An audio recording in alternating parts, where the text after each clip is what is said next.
কয়েকদিন আগে হিন্দি গান বলতেছে, চিজ বাড়ি হে মস্কো মস্কো, এটা বলে সান্ত্বনা দিয়ে বলতেছে আমি আসতেছি, তোমরা উল্লাস করো।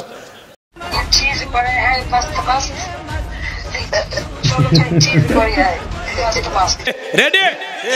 লিল্লাহি তাকবীর। বুবু আইবা, তুমি আইবা গো, শহীদিন আইসা বুবু ক্ষমতা পাইবা না। ও বুবু আইবা, তুমি আইবা গো, শহীদিন আইসা বুবু ক্ষমতা পাইবা না। খোঁজ নাই বুবু কাদের কাকার, অবস্থা খারাপ তোর বেশ বাবার, হাউ নাঙ্কেল এখন সামনে আসে না। নেহাতা কর্মী সব জেলের ভিতর, আমি আসি ডরের ওপর, কখন জানি আসে গ্রেফতারি পরোয়ানা। বুবু আইবা, তুমি আইবা গো, সেই দিন আইসা বুবু চেয়ার পাইবা না। বলেন না কেন? ক্ষমতার চেয়ার থেকে নামা সহজ, কিন্তু ওই চেয়ারে ওঠা কঠিন। কথা বলে ঠিক কিনা? আর আগামীতে আমরা সিদ্ধান্ত নেব, যেই দলেরই হোক পুরুষ প্রধানমন্ত্রী চাই। কারা কারা দুই হাত তুলে দেখান, লিল্লাহি তাকবীর।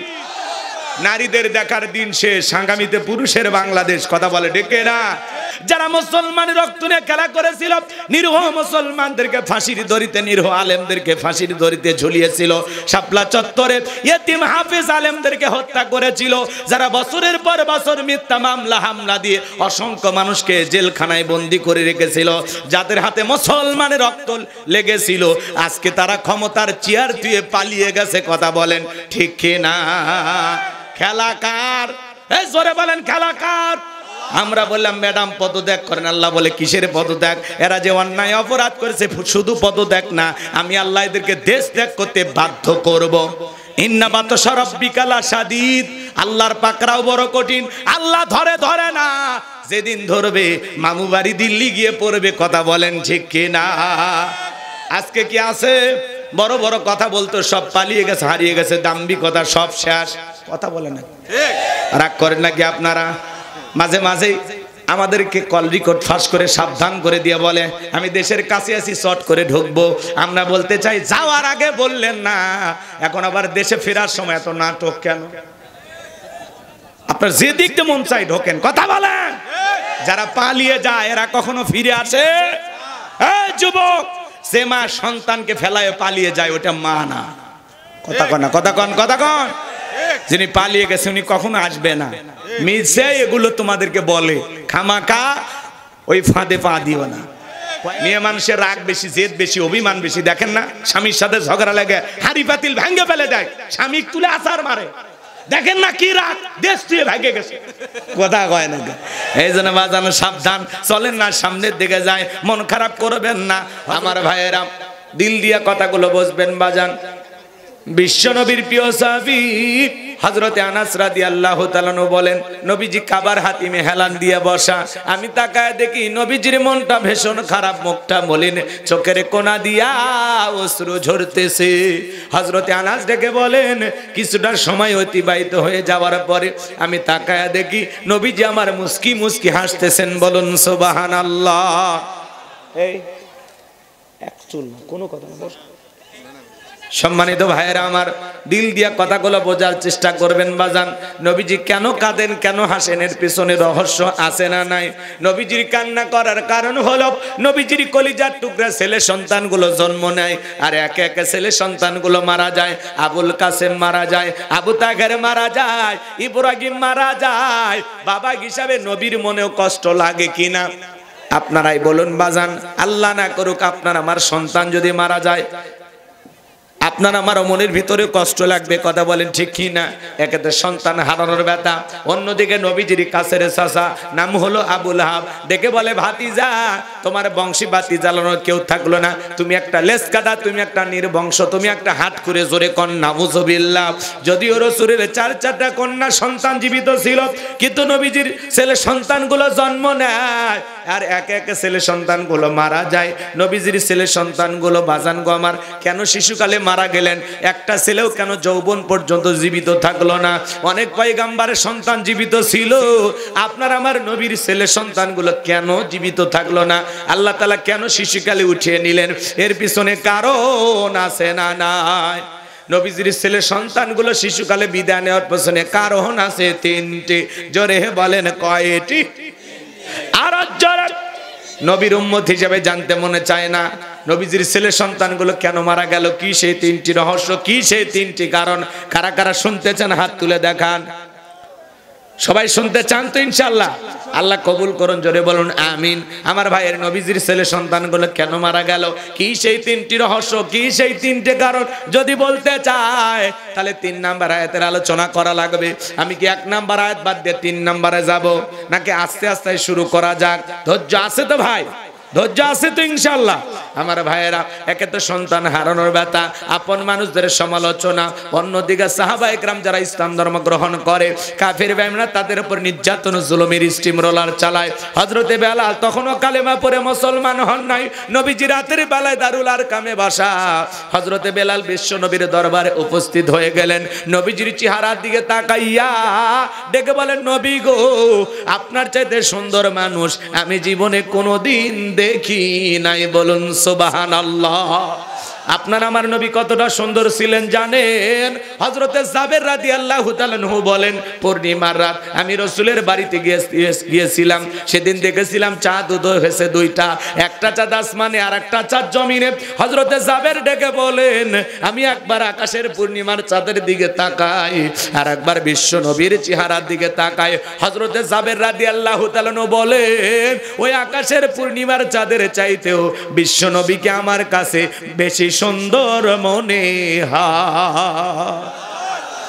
আপনার আমার নবী কতটা সুন্দর ছিলেন জানেন? আম্মা জান আয়েশা ডেকে বলেন, যারা ইউসুফ নবীর চেহারার দিকে তাকাইয়া মিশরের নারীরা ফল কাটতে গিয়ে আঙ্গুল কেটে ফেলে দিয়েছিল, ওরা যদি আমার বিশ্ব নবীর চেহারার দিকে তাকাইতো, শুধুমাত্র আঙ্গুল নয়, আঙ্গুল কাটতে কাটতে, হাত কাটতে কাটতে কখন যে নিজের কলিজা কেটে দুফাক করে দিত, মুহূর্তের জন্য টের পাইতো না। আপনার আমার নবী এতটাই সুন্দর। বলুন সুবহানাল্লাহ। আম্মা জান আয়েশা আরো বলেন, ও দুনিয়ার মানুষ, তোমাদের একটা সূর্য আছে, আমি আয়েশার একটা সূর্য আছে। তোমাদের সূর্য উদয় হয় দিনের বেলায়, আর আমি আয়েশার সূর্য উদয় হয় রাতের বেলায়। আম্মা জান আয়েশা একদিন সেলাইয়ের কাজ করতেছিলেন, হাত থেকে সুইটা পড়ে গেল, বাতিতে কোনো তেল ছিল না, বাতি জ্বালাইতে পারলেন না, অপেক্ষায় বৈশা থাকলেন। বিশ্বনবী যখন এশার সালাত আদায় করার পরে সর্বপ্রথম ঘরের ভিতরে প্রবেশ করে নবীজি আম্মা জান আয়েশাকে সালাম দিলেন। নবী ঘরে ঢুকে স্ত্রীকে কি দিলেন? সালাম দিলেন। আপনি আমি যখন বাড়িতে প্রবেশ করব, স্ত্রীকে সালাম দেওয়ার দরকার আছে না নাই? বাড়িতে যাব, ওকে সালাম দিবেন, আসসালামু আলাইকুম রহিমা, কেমন আছো সোনা? ঘরের দরজাটা খোলো না, আমি তোমার লিটনের বাপ, তোমার দিওয়ানা। বউ খুশি হয়ে দরজা খুলবে, কথা বল ঠিক কিনা? কিন্তু আমাদের ব্যবহার এত মিষ্টি না। ঘরের দরজা চিৎকার মারে ডাক দেয়, এ রুবেলের মা, দরজা খোল। বেশি দেরি হলে দরজা ভাঙে ফেলে তোর পিঠের উপর আজ কি যে হবি রে। ভিতর তোকে বেউ বলে, এটা স্বামী না সেকেন্ড আজরাইল। যদিও মানুষের পক্ষে সেকেন্ড আজরাইল হওয়া সম্ভব না। কথা বলেন না কেন? এরকম লোক আছে না নাই? বউকে সালাম দিবেন। সালাম আছে যেখানে শান্তি আছে, সেখানে সালাম আছে যেখানে সমাধান আছে। অনেক বড় বড় ঝামেলা একটা সালামের মাধ্যমে সমাধান হয়। কথা বলেন ঠিক কিনা? তাহলে বাড়িতে যাব, ওকে সালাম দিবেন। এদিকে খেয়াল করেন, স্বামী স্ত্রীর মধ্যে সালাম আদান প্রদান হলে আল্লাহর পক্ষ থেকে রহমত নাজিল হবে। লোকজন যদি না থাকে, বইয়ের হাতটা ধরে মুসাফাও করবেন। এ কার হাত? কথা কয় না। বইয়ের হাত, পাশের বাড়ির ভাবির হাত না ধরলে ঝাঁটা দিয়ে পিটাবে। বইয়ের হাত ধরে মুসাফা করবেন। একেবারে যদি ময়দান ফাঁকা থাকে, কোলাকুলি সেরে নেবেন। এক জায়গায় ওয়াজ করলাম, ভাই বউকে সালাম দিবেন। এক যুবক বলে, হুজুর বউকে সালাম দিতে শরম লাগে। আমি তখন বললাম, তুমি বিয়ে করছো? কি কোন হুজুর? 3 সন্তানের বাবা আমি তখন বললাম, স্ত্রী সহবাসের একটা দোয়া আছে, তুমি কি জানো? কয় দোত হুজুর, এটা দোয়া পড়ার টাইম। কথা কয় 3 সন্তানের বাবা হয়ে যায়, শরম লাগে না?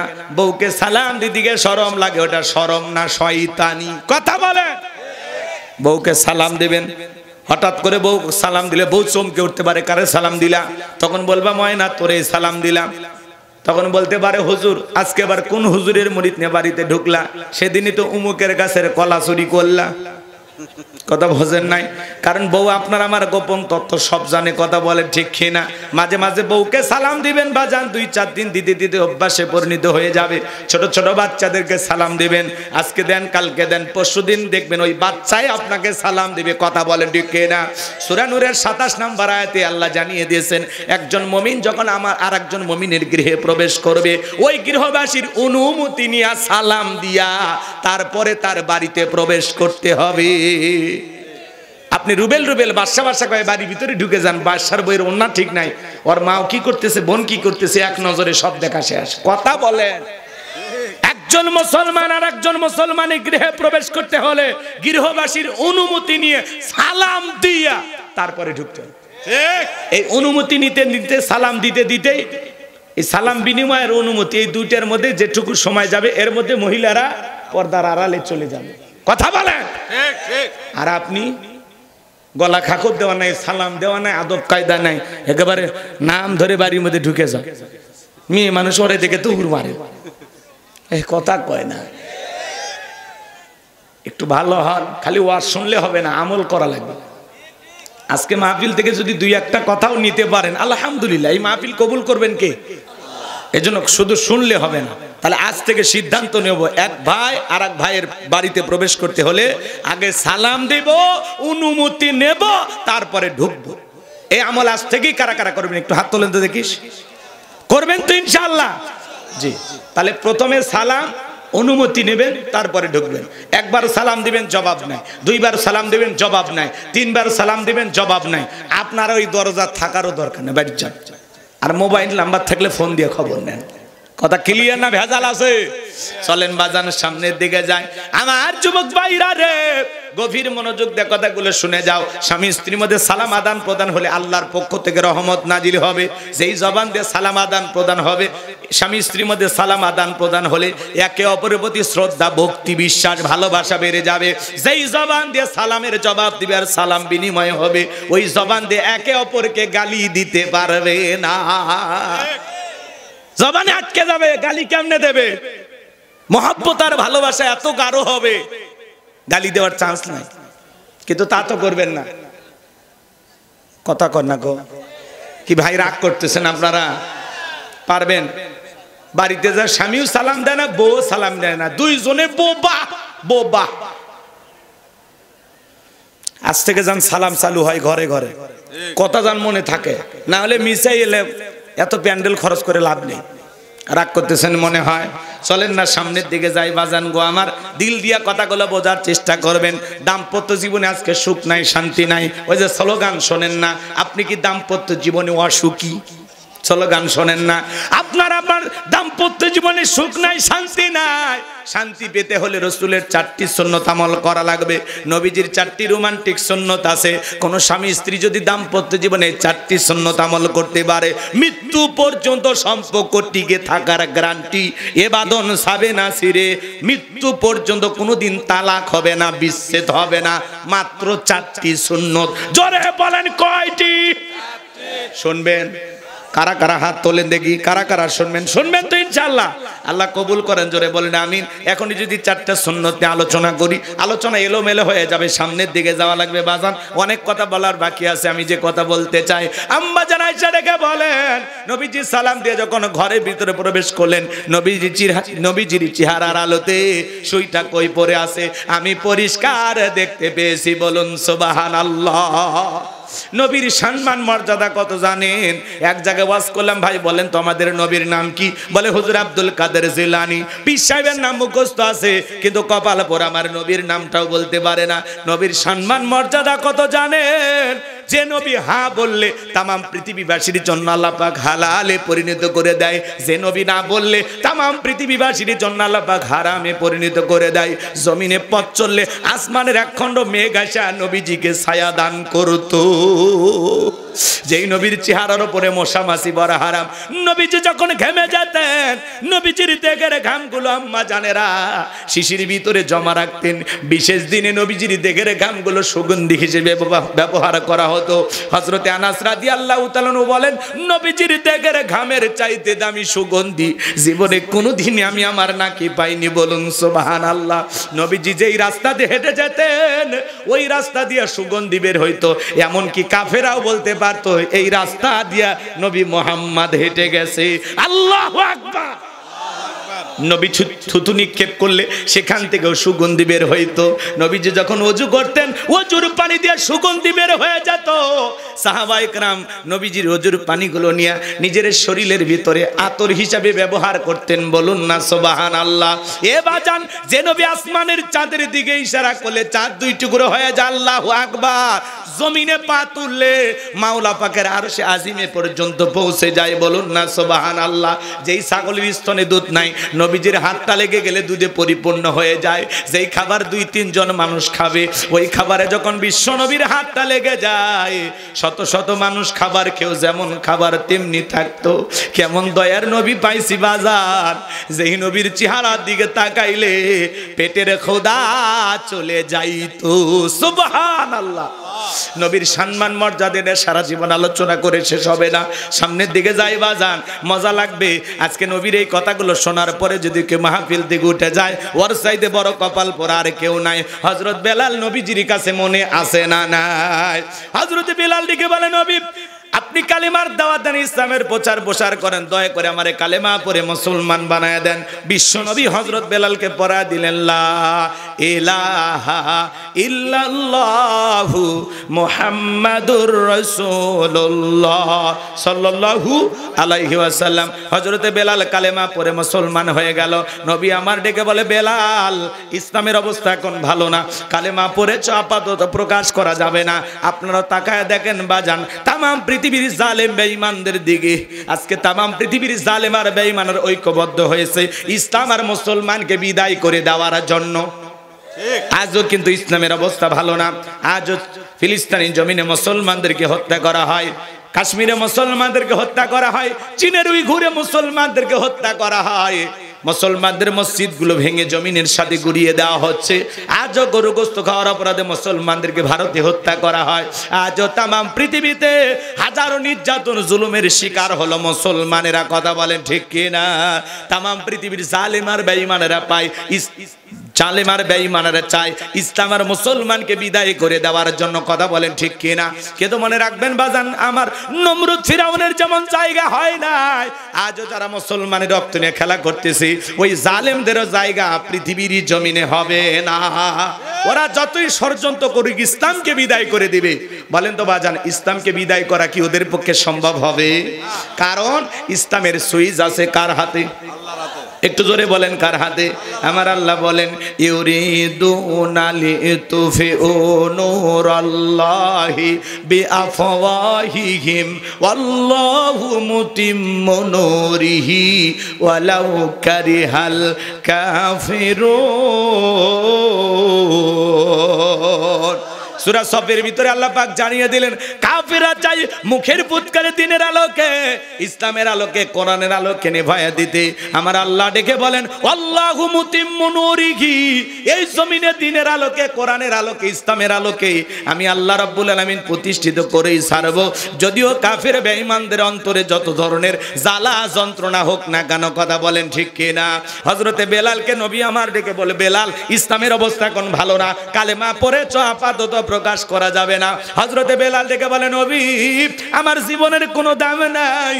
আমার মনিব ওমায়াকে বলেছিলাম উর্দম্বা ছাগল পেশাব পায়খানা করে দেয়, এই ঘরে থাকতে আমার বড় কষ্ট হয়। ওমায়া ডেকে বলে, বেলাল উর্দম্বা ছাগলের দাম আমার কাছে আছে, কিন্তু তোর মতো কালো হাফসি বেলালের দাম আমার কাছে নাই। নবী গো আমার জীবনের কোনো দাম নাই, আপনি শুধু দোয়া করেন মৃত্যু পর্যন্ত যেন আল্লাহ কালেমার পথে টিকে থাকার তৌফিক দান করেন।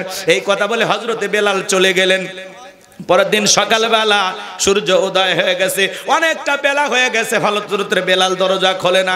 এইবার অন্য চাকর যারা আছে নালিশ নিয়ে চলে গেছে উমায়ের কাছে, যা বলেন এত এখন পর্যন্ত বেলাল দরজা খোলে নাই, তাই নাকি? বলে হ্যাঁ ঠিক আছে চলো যাই। দরজায় ডাক দে, বেলাল দরজা খোল। হযরতে বেলাল দরজা খোলে না, জোরে করে ধাক্কা মারছে, যখন দরজা খুইলা গেছে তখন এইবার উমায় তাকায়া দেখে যে এই রাত্রিতে হযরতে বেলাল কালেমা পড়ে মুসলমান হয়েছে। ওই রাত্রিতে একটা উটদুম্বা ছাগলের কাছে কোনো পেশাব পায়খানা নাই, জোরে বলেন মারহাবা। এইবার উমায় ডেকে বলে চাকরে দল, বেলালের বিরুদ্ধে মিথ্যা অভিযোগ দাও, তোমরা যখন ঘুমাচ্ছিল বেলাল তখন ময়লা আবর্জনা পরিষ্কার করেছে, তাকায় দেখো না একটা উটদুম্বা ছাগলের কাছে কোনো পেশাব পায়খানা নাই, যাও নিজেদের কাজ করো। এই কথা বলে ওদেরকে তাড়িয়ে দিলেন। এক পা দুপা করে বেলালের কাছে চলে গেলেন। হযরতে বেলাল দেয়ালে পিঠটা লাগায় জিহ্বা নাড়ায়া জিকিরি করে কার। এইবার হালকা করে বেলালকে ধাক্কা মারছে, যখন জবান দিয়ে কালেমার আওয়াজ বের হয়েছে তখন এইবার উমায়টা ডেকে বলে বেলাল তোর জবান দিয়ে কি শুনলাম, তুমি কি মুসলমান হয়েছো? হযরতে বেলাল ডেকে বলে মুসলমান হয় যারা মিথ্যা কথা বলতে পারে না তারা, অকুলু কওলান সাদীদা। আল্লাহু আকবার। মুসলমানেরা হবে সত্যবাদী, মুসলমানেরা কখনো মিথ্যাবাদী হতে পারে না। আর ওদের দিকে তাকায়া দেখেন বাজান, মিথ্যা বলতে বলতে চেহারাটা বেঁকা হয়ে গেছে, এক পা কবরে চলে গেছে। এত মিথ্যা কথা বলে, ভরা পেটে মিথ্যা, খালি পেটে মিথ্যা বলে। হেলিকপ্টার দিয়ে পানি দিয়েছিলাম, হেলিকপ্টার থেকে পানি যদি দেন ছাদের শিশুটা মারা গেল কিভাবে? আজকে নতুন করে রিপোর্ট প্রকাশ হয়েছে, হেলিকপ্টার থেকে পানি না, হেলিকপ্টার থেকে গুলি ছোড়া হয়েছিল। এত বড় মিথ্যাবাদী কথা বলে। রাগ করেন নাকি আপনারা? সামনের দিকে যাই ভাইরা আমার। মুসলমান হবে যারা মিথ্যা কথা বলবে না, তারা মুসলমান হবে সত্যবাদী। ভালো করে গভীর মনোযোগ দিয়ে শোনেন। এইবার উমায় ডেকে বলে বেলাল উটদুম্বা ছাগলের মালিক বানায় দেব, থাকার জন্য ভালো ঘরের ব্যবস্থা করে দেব। হযরতে বেলাল ডেকে বলে উমাইয়া দুনিয়ার কোনো পার্থিব সম্পদের বিনিময়ে বেলাল তার ঈমান বিক্রি করবে না। বলে আমার কথা না শুনলে বড় নেতা আবু জেহেলকে খবর দিব। হযরতে বেলাল ডেকে বলে কোন বড় নেতা ছোট নেতা কাউকে গোনার টাইম নাই, আমি দুনিয়ার কোন আবু জেহেলকে ভয় করি না, আমি ভয় করি আমার আল্লাহকে। আল্লাহু আকবার। এইবার উমাইয়া দৌড়ে চলে গেল আবু জেহেলের বাড়িতে, যা বলে না তার সংবাদ খুব খারাপ, আমার বাড়ি কি দোদাস বেলাল কালেমা পড়ে মুসলমান হয়েছে, তাই নাকি? বলে হ্যাঁ ঠিক আছে যাও আমি আসতেছি। আবু জেহেলের সাঙ্গ পাঙ্গ ক্যাডার মাস্তান ছিল, বিশেষ একটা বাহিনী ছিল যাদের কাজই হলো মুসলমানদের উপর নির্যাতন জুলুমের স্টিম রোলার চালানো। আজও তাম পৃথিবীর দিকে তাকায় দেখবেন জালেমদের বিশেষ একটা বাহিনী থাকে যাদের কাজই হলো টুপিওয়ালা দাড়িওয়ালা ইমানদার আল্লাহওয়ালা আলেমদের উপর নির্যাতন জুলুম চালানো। কথা বলে ঠিক কি না? এই আবু জেহেল কতটা ভয়ঙ্কর জানেন? হযরতে আম্মার রাদিয়াল্লাহু তাআলা আনহু তার মার সাথে হেঁটে যাচ্ছেন, আবু জেহেল বদমাইশের সাথে দেখা। আবু জেহেল ডেকে বলে আম্মার শুনলাম তুমি আর তোমার মা নাকি মুসলমান হয়েছে। বলে হ্যাঁ। বলে তুমি কি জানো এর পরিণতি কত ভয়ঙ্কর হতে পারে? হযরতে আম্মার রাদিয়াল্লাহু তাআলা ডেকে বলেন আবু জেহেল ভয় দেখায় কোনো লাভ নাই। এইবার আবু জেহেল কি করলো জানেন? মার ছেলেকে দুইটা খুঁটির সাথে বাঁধলেন আর আম্মার কাছে যা বলে আম্মার এখন যদি একটা খেলা দেখায়। বলে কি খেলা দেখাইবা? বলে তোর চোখের সামনে যদি তোর মাকে উলঙ্গ করি কেমন হবে? হযরতে আম্মার মাথাটা নিচুর দিকে করলেন। এইবার আবু জেহেল যায় সময়ের উপর নির্যাতন জুলুম করতে লাগলেন, আঘাত করতে লাগলেন। হযরতে সুমাইয়া সন্তানকে ডেকে বলে আম্মার বেঈমানের কথায় কখনো ঈমান ছাড়বা না। এইবার আবু জেহেল এক টানে সুমাইয়ার দেহ থেকে কাপড়গুলো খুলে ফেলে দিল। চিন্তা করেন যুবক সন্তান, ঐতিহাসিকগণ লিখেছেন হযরতে আম্মারের বয়স তখন 18 থেকে 22। এমন একটা যুবক সন্তানের সামনে তার মাকে উলঙ্গ করা হয়েছে। আমার ভাইয়েরা আবু জেহেল ডেকে বলে আম্মারের মাথাটা উঁচু করো। হযরতে আম্মারের মাথা যখন উঁচু করা হলো আম্মার ডেকে বলে আল্লাহ জমিনটা যদি ফাঁক হয়ে যেত তবুও ভালো ছিল। হযরতে সুমাইয়া ওই পজিশন থেকে ডেকে বলে আম্মার বেঈমানদের কথা ঈমান ছাড়বে না, আমার উপরে যা হয় হয়ে যাক, খবরদার খবরদার ইসলাম ছাড়বি না। আল্লাহু আকবার। এইবার আবু জেহেল ধারালো বর্ষা দিয়া লজ্জাস্থানে আঘাত করলেন, আঘাতের পর আঘাত করলেন, রক্ত দিয়ে আর রাজপথ মেঘে গেল। সুমাইয়া যখন শাহাদাতের পেয়ালা পান করবেন, ইসলামের প্রথম শহীদ নারী সুমাইয়া সন্তানকে ডেকে বলেন, বাবা আমি হয়তোবার বেশিক্ষণ বাঁচবো না, আমি শাহাদাতের পেয়ালা পান করতে যাচ্ছি, আমি আমার নাকে জান্নাতের সুঘ্রাণ পাইতেছি। মরার আগে বলে যায়, আম্মা আমার জীবনের পরিণতি যাই হোক, তোমার জীবনের পরিণতি যাই হোক, খবরদার ইসলাম ছাড়বা না। আল্লাহু আকবার, আরেকটু জোরে বলেন আল্লাহু আকবার। সে আবু জাহেল সাঙ্গপাঙ্গ ক্যাডার মাস্তান নিয়ে চলে গেল বেলালের কাছে, যাইকে বলে, বেলাল এইদিকে আয়। এ বেলাল, তুমি কি জানো আমি তোমারে পার্সোনাল ভাবে মহব্বত করি? বেলাল, এসব কি শুনছি তুমি নাকি আব্দুল্লাহর বেটা মুহাম্মদ সাল্লাল্লাহু আলাইহি সাল্লামের কাছে গিয়ে কালেমা পড়ে মুসলমান হয়েছো? হযরতে বেলাল ডেকে বলে, আবু জাহেল যা শুনেছেন সত্য, আমি গতকাল রাত্রিতে নবীজির হাতে হাত রেখে কালেমা পড়ে মুসলমান হয়েছি, বলুন সুবহানাল্লাহ। আবু জাহেল ডেকে বলে, বেলাল উত্তম ছাগলের মালিক বানায় দেব, থাকার জন্য ভালো ঘরের ব্যবস্থা করে দেব, ব্যবসা বাণিজ্য যদি করতে চাও দিরহাম টাকা পয়সা যা লাগে দেব। বেলাল রে, চতুর্থ অপশন হলো তুমি যা চাইবা, তুমি চাইতে দেরি, তোমার চাহিদা পূরণ করতে দেরি করব না। হযরতে বেলাল ডেকে বলে, আবু জাহেল রে, দুনিয়ার সব সম্পদ যদি বেলালকে দিতে চাও, দুনিয়ার সব সম্পদ ছাড়তে রাজি, কিন্তু বিশ্ব নবীর কালেমা ছাড়তে রাজি নাই, বলুন আল্লাহু আকবার। এইবার আবু জাহেল ডেকে বলে, বেলাল সোজা আঙ্গুলে ঘিউ না উঠলে আঙ্গুলে একটু বাঁকা করা লাগবে। এই কথা বলে যুবকদের লিলি দিলে চাবুক দিয়ে পিটাও। হযরতে বেলালকে চাবুক দিয়ে পিটাইতে পিটাইতে কালো চামড়াগুলো ফেটে রক্ত ঝরা শুরু হয়ে গেল। ওরা যত জোরে চাবুক মারে, বেলাল তত জোরে আল্লাহর নামের জিকির করে। চাবুক দিয়ে পিটাইতে পিটাইতে কালো চামড়াগুলো ফেটে রক্ত ঝরে। আবু জাহেল ডেকে বলে, বেলাল চাবুক দিয়ে পিটাইলাম, রক্ত ঝরতেছে রে বেলাল, তারপরে কি নবী মুহাম্মাদের কালেমা ছাড়বি না? হযরতে বেলাল ডেকে বলে, আবু জাহেল রে, মারতে মারতে যদি মেরেও ফেলে দাও, জীবনটা দিতে রাজি, নবীজির কালেমা ছাড়তে রাজি নাই, বলেন আল্লাহু আকবার। এইবার আবু জাহেল ডেকে বলে, বেলালের পায়ের রশি লাগা, উঠের পায়ের সঙ্গে বাঁধো। হযরতে বেলালের পায়ের রশি লাগাইয়া আরবের উত্তপ্ত গরম বালিতে উঠের পায়ের সঙ্গে বেঁধে ছেঁচড়ায়া ছেঁচড়ানো ঘোড়াগুলো, আরবের বালিগুলো এত গরম ছিল বাজান, চাল দিলে মুড়ি হয়ে যায়, এত উত্তপ্ত ফুটান্ত গরম বালি ছিল। ওই বালিতে ছেঁচড়ায় ছেঁচড়ানো ঘোড়াগুলো, বাবলা গাছের কাঁটাগুলো জিব্বার ভিতরে পেরেকের মতো মারা গেলো। বিকেল বেলা নিয়ে এসে বলে, বেলাল চাবুক দিয়ে পিটাইলাম, পায়ে রশি লাগাই নিয়ে ঘুরলাম, এত নির্যাতন জুলুম করা হলো রে বেলাল, তারপরেও কি নবী মুহাম্মাদের দল ত্যাগ করবি না?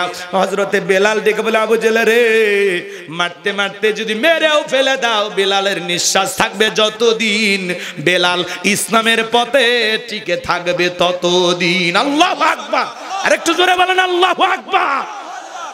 বেলালের মতো যারা খাঁটি ইমানদার হাসতে হাসতে মরতে রাজি, জালেমের কাছে মাথা নত করবে না, কথা বলেন ঠিক কিনা? বেলালের মতো যারা খাঁটি ইমানদার, এদেরকে লোভ দেখায় লাভ নাই। কিন্তু দেখবেন মুনাফিক মার্কা মুসলমান যারা টাকার কাছে বিক্রি হয়, তারা টাকার বান্ডিল যেই দিকে, টাকার জোরে ওদের ফতুয়া ঘরে, টাকা পাইলে বৈধকে অবৈধ বলে চালিয়ে দেয়, অবৈধকে বৈধ বলে চালিয়ে দেয়। এরকম মুনাফিক মার্কা মুসলমান আছে না নাই? এক প্যাকেট বিরিয়ানি পাইলে কয়, ম্যাডাম আপনি জান্নাতি, মানে জান্নাতে টিকে নিয়ে বসে আছে, কথা বলেন। এরকম ইমানদার আছে না নাই? আর ইসলামের প্রথম মুয়াজ্জিন বেলাল দেখেন বাজার। এইবার আবু জাহেল ডেকে বলে, এই যুবকের দল যাও, কয়েকজন মিলে একটা বড় পাথর নিয়ে এসে বেলালের বুকের উপরে চাপায়া দাও। বিশাল বড় একটা পাথর নিয়ে এসে হযরত বেলালের বুকের উপরে চাপায়া দেওয়া হলো। আবু জাহেল মনে করলো পাথরে চাপার আঘাতে বেলাল মারা যাবে, হাত বাঁধা পা বাঁধা। কাফেরা যখন চলে গেল বাজার, হযরতে বেলাল তবুও জিহ্বা নাড়ায় জিকির করে কার? একটু জোরে বলেন না কার? কেমন কেমন কেমন মানুষ ছিলেন তারা, কি সোনার মানুষ ছিলেন তারা। বুকের উপরে পাথর, রক্তাক্ত জিহ্বা, তারপরে ওই জিহ্বা নারায় নারা আল্লাহর জিকিরি করে। আপনাকে আমাকে জিকিরি করার জন্য কেউ মারে না, ধমক দেয় না, পিটাই না, তবু আমরা কপাল পরে আল্লাহর জিকিরি করি না। হাদিস শরীফের ভিতরে আসছে বাজান, যার জিহ্বাটা আল্লাহর জিকিরে তরু তাজা থাকে, যার জিহ্বাটা আল্লাহর জিকিরে ভিজা থাকে, ওই জিহ্বাওয়ালা মানুষ কোনোদিন জাহান্নামের আগুনে জ্বলবে না, বলুন সুবহানাল্লাহ। এজন্য সব সময় স্মরণ করতে হবে কারে? ফাযকুরুনি আযকুরুকুম। আযকুরুকুম আশকুরুলি ওয়ালা তাকফুরুন, তোমরা আমারে স্মরণ করো, আমি আল্লাহ তোমাদেরকে স্মরণ করব। কৃতজ্ঞতা প্রকাশ করো, অকৃতজ্ঞ হয়ো না। তাহলে সব সময় হাঁটতে হাঁটতে আল্লাহর জিকিরি করা যায়, মাঠে কাজ করতে করতে জিকিরি করা যায়, ব্যবসা বাণিজ্য করতে করতে জিকিরি করা যায়। জিকিরি করার জন্য আলাদা সময় লাগে না, সব সময় জবানে জিকিরি চালু রাখবেন। সুবহানাল্লাহ, আলহামদুলিল্লাহ, আল্লাহু আকবার, লা ইলাহা ইল্লাল্লাহ, সুবহানাল্লাহি বিহামদিহি, সুবহানাল্লাহিল আযীম। কষ্ট হবে নাকি আপনাদের? তাহলে সব সময় জবানে জিকিরি চালু রাখবেন। কার? আমার ভাইরা, হযরত বেলাল জিহ্বা নাড়ায়া জিকিরি করে আর চোখের পানি ছেড়ে দিয়া কাঁদে আর ডেকে বলেন, আল্লাহ, আমার বুকের উপরে পাথর থাকার কারণে তোমার মতো মালিকের জিকিরি করতে বড় কষ্ট হয়। তুমি তো সেই আল্লাহ, ইব্রাহিমের জন্য যদি নমরুদের আগুনকে ফুলের বাগান বানায় দিতে পারো, ও আল্লাহ তুমি কি পারো না আমি বেলালের বুকের পাথরটাকে তুলার মতো নরম বানায় দিতে? হযরতে বেলাল দোয়া করতে দেরি, আসমানের মালিক আল্লাহ দোয়া কবুল করতে দেরি করে নাই। বেলালের বুকের পাথরটাকে আমার আল্লাহ তুলার মতো নরম বানিয়ে দিয়েছেন। বলুন সুবহানাল্লাহ। বেলালের নিঃশ্বাসের সাথে পাথর ওঠে আর নামে। আশিক রাসূল বেলাল, নবীর পাগল বেলাল। নবীজি যখন মক্কা নগরীতে পথ চলতো, একবার ডানে যায় আর একবার বামে যায়। আমার নবী বলে, বেলাল বুঝি না একবার ডানে আর একবার বামে, কারণটা কি? হযরতে বেলাল রাদিয়াল্লাহু তাআলা ডেকে বলেন, নবী, ওই কাফেররা হলো আপনার শত্রু, ডান থেকে যদি তীর নিক্ষেপ করে তীরটা যেন সর্বপ্রথম আমি বেলালের বুকের ভিতরে ঢোকে, আবার বাম দিকে যাই গো নবী, ওরা যদি বাম থেকে তীর নিক্ষেপ করে ওই তীরটা যেন সর্বপ্রথম আমি বেলালের বুকের ভিতরে ঢোকে। আমি বেলাল মারা গেলে ইসলামের ক্ষতি হবে না, আপনি নবী মারা গেলে ইসলাম আর মাথা উঁচু করে সামনের দিকে দাঁড়াতে পারবে না। বলুন আল্লাহু আকবার। সেই আশিক রাসূল বেলাল, বেলালের উপর নির্যাতন জুলুমের কথা যখন বিশ্বনবীর কান পর্যন্ত পৌঁছে গেল, আমার নবী ডেকে বলে, আবু বকর, বেলালের কষ্টের কথা আমার আর সহ্য হয় না, যাও যাও তুমি আমার বেলালের জন্য একটা কিছু করো। হযরত আবু বকর সিদ্দিক রাদিয়াল্লাহু তাআলা আনহু কয়েক গুণ দাম বেশি দিয়া গোলামের জীবন থেকে হযরত বেলালকে আজাদ করলেন, মুক্ত করলেন। বলুন আল্লাহু আকবার।